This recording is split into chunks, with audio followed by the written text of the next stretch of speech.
hablar hoy de un tema muy importante, como es nuestro corazón. Hoy nos acompaña el doctor Luis Rodríguez Padiales, jefe de servicio de cardiología del Hospital Virgen de la Salud de Toledo. Hay que cuidar el corazón y mucho, doctor, porque nos está dando sustos y cada vez en edades más jóvenes. Efectivamente, muy buenas. De siempre sabíamos que había que cuidarlo y cuanto antes empiece uno, mejor, porque evidentemente los problemas son mayores en personas de edad, pero pueden aparecer en cualquier momento de la vida. Bueno, vamos a hablar de infartos, de anginas de pecho, vamos a hablar de cardiología en general, así que si les interesa algo sobre este asunto, 925 28 87 91 y por supuesto que van a quedar perfectamente, bueno, la consulta va a ser niquelada. ¿Qué es el infarto, doctor? Pues el infarto es una situación en la que una de las arterias coronarias, que son las arterias que llevan la sangre al miocardio, al músculo del corazón, se obstruye por cualquier motivo. Entonces al corazón, a una parte del corazón le falta sangre en un momento dado y eso produce el infarto de miocardio. Un infarto que nos puede dar a cualquier persona en cualquier momento, porque pensamos que el infarto no, eso le puede dar a una persona cuando es más mayor, o a mí esto no me va a pasar, pero lo hemos tenido el caso muy reciente, Iker Casillas, un gran deportista, estaba además entrenando y sufrió un infarto de miocardio. Efectivamente, puede dar a cualquier edad, evidentemente es mucho más frecuente a medida que aumenta la edad, pero los jóvenes, por desgracia, tampoco están exentos, aunque la probabilidad es mucho menor, ¿no? ¿Por qué están apareciendo tantos infartos en gente joven? Bueno, no hay un aumento significativo, ¿no? Lo cierto, porque también hay muchos más infartos en personas mayores, lo que pasa es que son más llamativos y claro, si la noticia se repite, un infarto que le haya dado a una persona de más renombre y tal, siempre ha habido, y de hecho en personas jóvenes, que entendemos más o menos por debajo de 40, 45 años, pues casi un 15% de los infartos que vemos suelen ser en personas jóvenes. Hay que cuidarse, doctor, no nos cuidamos lo suficiente. Cuando hacemos una analítica y vemos un colesterol un poco quizás más alto o los triglicéridos que tampoco están en sus valores normales, digo, esto no pasa nada. Esto no pasa nada, ¿no? No, efectivamente, porque además eso empieza desde joven y va cada día dañando las arterias. Entonces hay que tomar medidas desde el principio, que no siempre son tratamientos con fármacos. Las mejores medidas de prevención cardiovascular es una dieta sana, una dieta saludable y hacer ejercicio físico. Son dos herramientas que están al alcance de cualquiera. En algunos casos concretos, y ya el médico debe decidir en función del paciente, pues hacen falta otras estrategias para prevenirlo. Pero para toda la población, dieta sana y ejercicio físico son esenciales. Vas a publicar pronto un libro. Efectivamente. ¿Cómo se va a llamar ese libro? Sobre Luis. Dieta cardiosaludable. O sea, que ese libro hay que tenerlo todos en casa para saber lo que tenemos que comer. Claro, pero dieta cardiosaludable, como decía Julia hace un rato, todos estamos expuestos a poder sufrir un infarto, efectivamente. Pero con esa dieta cardiosaludable, con otra serie de fármacos, aunque no tengamos esa probabilidad, no lo sé, ¿podemos atajar el infarto? Hombre, como se dice en todo, el riesgo cero no existe, claro. Siempre hay una posibilidad.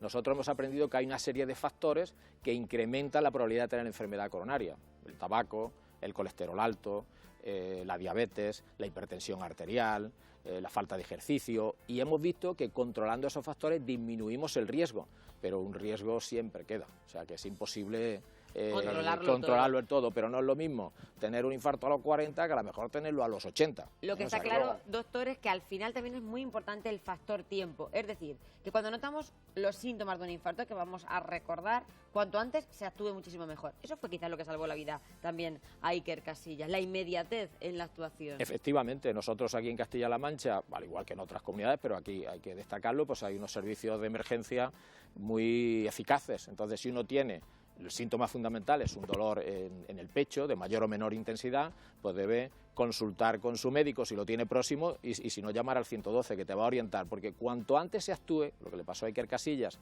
y se puede, y aquí se traslada por ambulancia, se traslada con un móvil, con un helicóptero si hace falta, a aquellos sitios donde hay cateterismo, se puede abrir la arteria y el infarto es mucho más pequeño, que es lo fundamental en cuanto al pronóstico futuro. Claro, pero ahí el problema lo tenemos las personas que no sabemos o pensamos que no tiene por qué ser un infarto, sino que es víctima del estrés.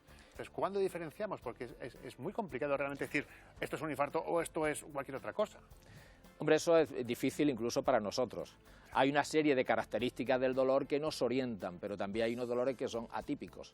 O sea que esa distinción, si uno tiene un dolor, lo mejor es consultar con un personal sanitario. Ir sí o sí. Ahí está, un personal sanitario que podrá decir esto o lo otro, hay que hacer un electro, a veces incluso el electrocardiograma inicialmente es dudoso y hay que repetirlo, tenemos que hacer determinaciones analíticas, o sea que está por una parte el que es un infarto, que lo ves por la puerta y dices este hombre tiene un infarto, esta mujer, que también lo tienen las mujeres, y otro que tienes que ir a urgencias y esperar unas horas. O sea que, ante la duda, si está diagnosticado un problema, ya te han estudiado de esófago, que a veces tal, y la molestia es similar, pues bueno, pero si es distinta, si es más intensa o tal, ante la duda hay que acudir a un servicio de urgencias. Acudir cuanto antes al servicio de urgencias.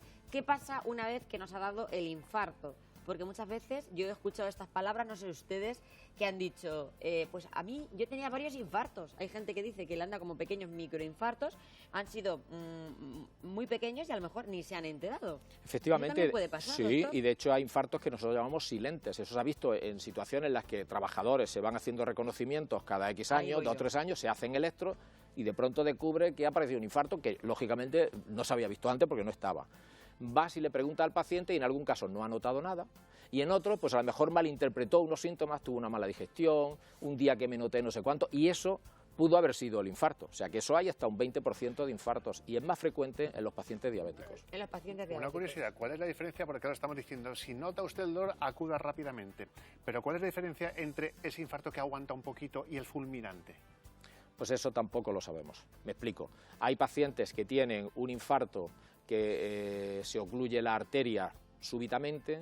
En principio, si la arteria no tiene otras lesiones previas y la oclusión es súbita, es más probable que pueda dar una arritmia, porque habitualmente el que muere súbitamente, el mecanismo fundamental es que en un momento dado la isquemia, que es cuando llega menos sangre a ese territorio, produce arritmias que pueden ser mortales. Hay otros casos que se deba a que se rompe el corazón. Se queda parado. Una taquicardia muy rápida, se pone a 200 por minuto, pero no se coordina y te mueres. Una taquicardia ventricular o una fibrilación ventricular. Es la causa más frecuente. Saber qué infarto puede dar una fibrilación en las primeras horas, minutos o segundos incluso, y el que no lo va a dar es complicado. Nosotros, por eso todos deben estar siempre, acudir a urgencias, tener un desfibrilador cerca, porque es la forma de decir, aquí hay un desfibrilador, si este paciente presenta un problema, se le desfibrila. Aquí tenemos uno, nosotros en Castilla-La Mancha Media, cuando entran ustedes por la puerta, lo tenemos ahí colocado para, en el caso de que ocurra efectivamente, eso, pues estar atendidos. Ahí está, en cualquier sitio donde haya mucha gente y tal, siempre se puede presentar. Haber desfibriladores, y no hay que exigirlos también para que los haya. Y eso salva la vida. Si se debe a una arritmia, salva la vida. En ese momento, luego habrá que ver si el infarto es muy extenso y tiene insuficiencia cardíaca, tiene tal, pues luego ya que llevará distinta evolución. Pero hay infartos que a veces son muy pequeñitos, que te mueres súbitamente, te da una fibrilación ventricular, te ponen eso y sales como nuevo. O sea, rápidamente, luego se te lleva, se te abre la arteria, incluso a veces el corazón no ha sufrido apenas daño del que nosotros podamos detectar con técnicas de imagen, por lo menos. Y una curiosidad, ¿cómo detectan ustedes que yo he sufrido ese microinfarto? Imagínense que yo me he hecho un electro hace 3 años y me lo vuelvo a hacer. ¿Se detectan ese nuevo electro? Sí, tiene unos cambios en el electro, que lo más característico es lo que nosotros llamamos una onda Q. El electro tiene unas ondas, unas que suben, otras que bajan. Entonces, cuando ha habido un infarto, depende de la zona, pero habitualmente ese complejo comienza con una onda que baja, que la llamamos onda Q.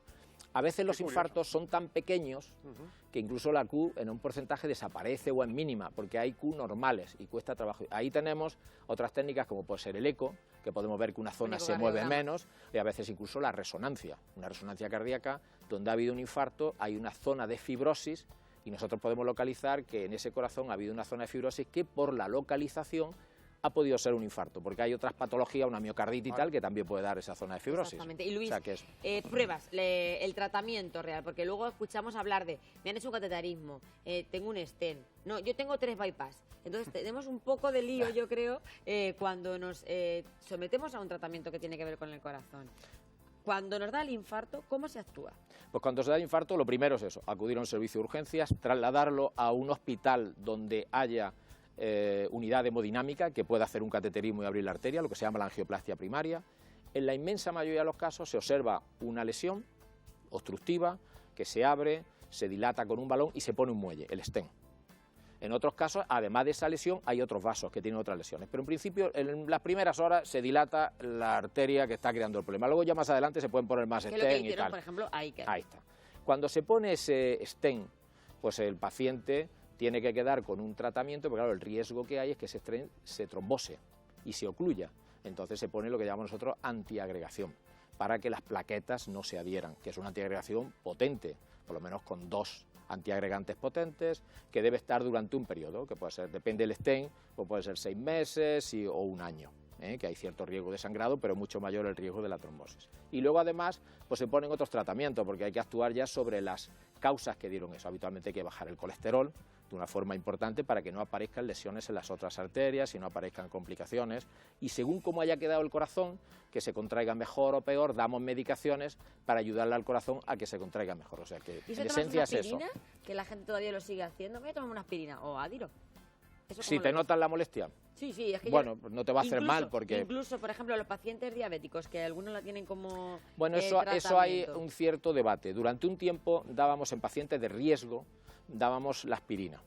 Ahora se ha visto que en algunos casos no solo no produce beneficio, sino que causa problemas, porque la aspirina tiene un cierto riesgo de hemorragia. Ajá. Entonces las guías van diciendo, ojo, la aspirina es seguro en aquellos pacientes que han tenido algún problema cardiovascular o de claudicación intermitente o tal. Eso es. En aquellos pacientes que tienen riesgo, alguna guía recomienda, si tienen mucho riesgo, utilizarla, pero si tienen un riesgo bajo, intermedio, no, porque ahora tenemos otros tratamientos, bajar el colesterol y tal, que disminuyen ese riesgo, y la aspirina está muy cuestionada. Cada vez lo usamos menos en pacientes que de momento no han tenido ningún problema cardiovascular. Ahora seguimos con los tratamientos y la rehabilitación, pero Almudena nos plantea una pregunta desde Toledo y tiene que ver mucho con si es hereditario o lo genético. Dice que su madre falleció por un aneurisma de aorta y ella vive pues con esa tensión, muy asustada. ¿Se tiene que controlar? ¿Puede ser? Sí, el aneurisma de aorta es otra patología distinta, pero evidentemente tiene un cierto componente genético. Habría que ver a qué edad murió la madre, pero desde luego lo que sí conviene es que ella se estudie y se vea cómo tiene la aorta y conocer un poco la historia de la madre. No es lo mismo una persona que haya tenido un aneurisma con 90 años, 80 años, con tal, que alguien que haya tenido un aneurisma joven. Cuanto más joven se sea, mayor posibilidad hay de que eso tenga un componente hereditario más fuerte, casi siempre hay un componente hereditario que haya que detectar, porque a veces ocurre en personas jóvenes y tal. Entonces, o sea que debería hacer un estudio a esta persona, efectivamente, un cardiólogo, su médico de cabecera al cardiólogo, y que le hagan un estudio a usted cardiológico para ver cómo está. Efectivamente. Eso es importante hacernos. Lo preguntan de distintos lugares de Castilla-La Mancha, Luis, por las arritmias. Si es una arritmia o un estado de arritmia, ¿es el paso anterior a que nos pueda dar un infarto? No, son dos problemas distintos. Muchos pacientes tienen arritmia y es una patología que no tiene nada que ver con el infarto. Bien es cierto que una de las causas de arritmias sí es, como hemos comentado, el infarto, sí, sobre todo la fase aguda, que la forma de morirte de un infarto, en el 99% de los casos es una arritmia. Y luego los pacientes que han tenido infartos antiguos, cuando se forma una cicatriz en el corazón, también tienen arritmias en el futuro. Pero la mayoría de la gente que no ha tenido infarto, que se ve mucha gente joven y tal, pues hay una arritmia muy frecuente como es la fibrilación auricular, extrasístoles y tal, que en principio no tienen nada que ver con el infarto ni aumentan el riesgo de infarto. ¿Qué síntomas aunque van sí a dar están una arritmia? La causa, los síntomas más frecuentes de la arritmia son lo que llamamos nosotros palpitaciones, que es que el corazón se nota, el latido del corazón sale de la caja, más rápido o irregular, y eso es un poco a lo que hay que estar atento, porque la fibrilación es una arritmia frecuente, que en algunos pacientes tiene riesgo de tener embolia, y bueno, pues si uno se detecta a un ritmo más o menos rápido pero irregular, conviene consultar porque también hay que prevenir eso, o sea, no todo es el infarto, en el corazón hay más patología. Luis, el colesterol, estáis viendo los cardiólogos, hay que controlarlo, y que si controlamos el colesterol esto va a beneficiar muchísimo a nuestro corazón porque nos van a acumular esas placas de ateromas en las arterias, pero mucha gente dice, me tomo la pastilla un tiempo y luego ya me la dejo de tomar porque tiene efectos secundarios. Ya nos han llamado en otras ocasiones preguntando por esa pastilla, ¿me la dejo de tomar cuando yo quiero? Yo a los pacientes aquí les recuerdo que todo tipo de tener efectos secundarios, pero que recuerden lo que decía un torero, que más cornada del hambre, o sea, más problemas da el colesterol. Lo que pasa es que aquel paciente que se hubiera debido morir ayer por tener el colesterol alto, pero que no se ha muerto porque se lo hemos bajado con tratamiento, ese no te dice nada. Te lo cuenta el que dice, me estoy tomando la pastilla y me da problemas y tal. Hay numerosos estudios que han demostrado que bajar el colesterol, sobre todo con el grupo de fármacos que llamamos estatinas, disminuyen la mortalidad, disminuyen las complicaciones, y eso no hay la menor duda.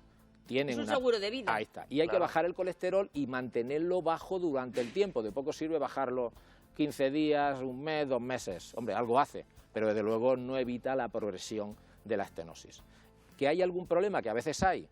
bastante menos de los que miran los pacientes en internet y tal, pues se puede bajar, utilizar otros fármacos, o sea, tenemos otras alternativas, pero la alternativa no es dejar el tratamiento y perderle el miedo al colesterol, no hay que perdérselo. Y menos por su Desde Ahí cuenta. está. Es que ahora que he dicho eso, es que últimamente nos da mucho por consultar todo por internet y ahí podemos tener problemas también. Claro, porque habitualmente en internet hay fuentes de calidad y otras que no lo son tanto. Claro. Y el que ha tenido un problema con una pastilla, que yo no digo que no pueda tenerlo con cualquier pastilla, lo pone ahí, lo cuenta 40 veces y parece que todo el mundo tiene problemas. Yo tengo muchísimos pacientes que están tratados, vamos, yo y todos los cardiólogos, y la inmensa mayoría no le da ningún problema.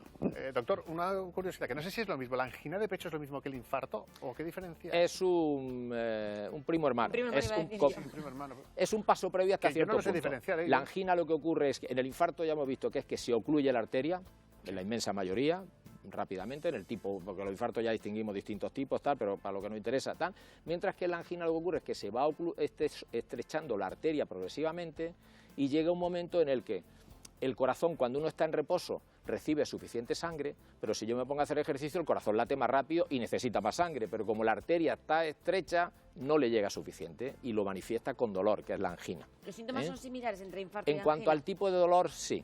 Bien es cierto que en el infarto suele ser de inicio más súbito y no se calma. Habitualmente la angina, si yo voy subiendo una cuesta me duele, me paro y se me pasa, aunque luego hay anginas inestables que están un poco, pero para lo que nos interesa, la situación fundamental es esa. La angina es una situación transitoria que suele aparecer cuando el corazón necesita más oxígeno, más sangre y la arteria coronaria no puede dársela, mientras que la angina, aunque el corazón esté quieto, parado y no sé cuánto, en el infarto, como se ha obstruido la arteria, el dolor aparece y permanece hasta que no lo tratamos. Y hay gente que dice, Claro. hablando de los tipos de infartos, hay gente que dice, le dio un infarto, un infartazo, que Bueno. lo dejó en el momento. ¿Es verdad que existen esos infartos que dicen que te parten el corazón en dos? Esa es la Bueno, que utilizamos aquí infartos hay en como esta todo, región. hay más chicos y más grandes. Hay infartos de arterias pequeñitas, de O arterias sea, más hay un grandes y infarto tal. que te puede... Y hay algunos infartos que pueden producir rotura cardíaca. Eso está claro. Son menos. La mayoría de los infartos que producen la muerte súbita, que hasta un 40% de los infartos, por desgracia, Por desgracia. mueren antes de llegar al alto. hospital, por eso es un porcentaje muy alto. Por eso. 40%. Pues suelen ser por arritmias. Y muchas veces son infartos pequeños. O sea, ese es el típico paciente relativamente joven, que de pronto se le obstruye una arteria pequeñita, le da una fibrilación ventricular y si no hay nadie que lo pueda atender, no hay un desfibrilador a mano, pues se muere. Otra curiosidad, por su experiencia, doctor, ¿son más los hombres o las mujeres los que padecen infartos, o por igual? No, son más los hombres, hasta cierta edad, porque luego las mujeres, una vez que tienen la menopausia, pierden la protección de los estrógenos, las hormonas estrogénicas que protegen la pared de las arterias, y ahí se incrementa mucho el número de infartos en las mujeres. De hecho, el infarto es una causa muy frecuente de mortalidad en las mujeres, mayor que el cáncer.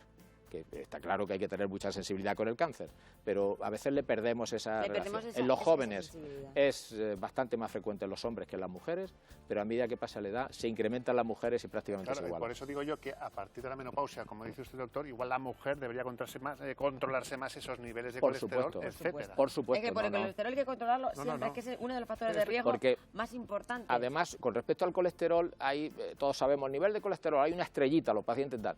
Ahí el médico debe saber, porque no es lo mismo un colesterol para un paciente que para otro. Eso es. Un paciente que ya ha tenido un problema cardiovascular, el colesterol lo tiene que tener mucho más bajo.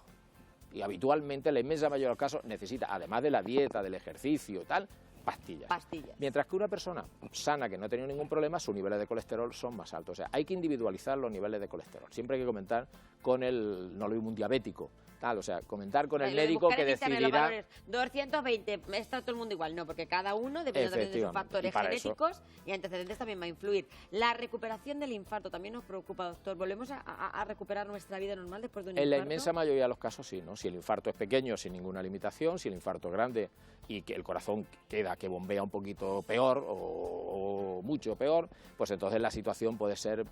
Pero la verdad es que la inmensa mayoría se vuelven a reincorporar. Que lo tenemos de Y ejemplo, ahora, podía ahí está. recuperar Y su vida. ahora hay pues tratamientos de rehabilitación cardíaca globales. Nosotros aquí en Toledo tenemos una muy buena experiencia que le ayudan al paciente a reasumir su vida, hacer ejercicio incluso más de lo que hacía Fíjate, antes de del tener el infarto, que muchos no han hecho ejercicio.